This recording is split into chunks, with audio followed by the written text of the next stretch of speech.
In this video, we're going to talk about graphing linear functions. A linear function is of the form f of x is equal to mx plus b, where m is a slope and b is the y-intercept. All right, so let's graph each linear function. Make sure the graph has at least 3 points.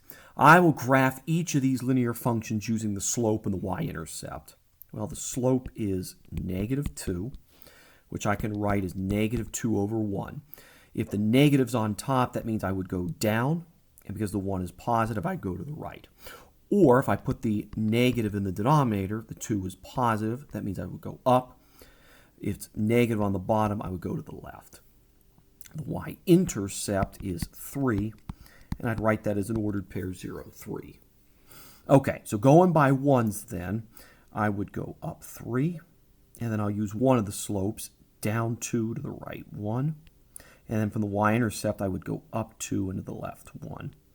Connect the dots, and we've graphed our line here.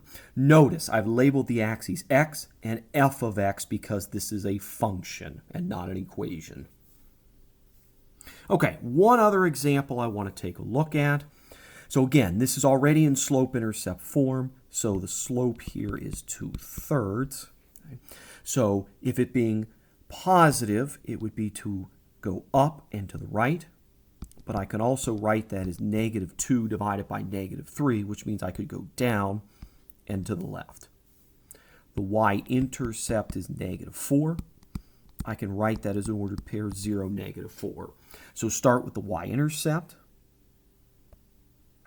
So I'll use the first slope, up 2 to the right 3. Go back to the y-intercept. I'm going to go then down 2 and to the left 3. Connect the dots. And we have graphed our line here.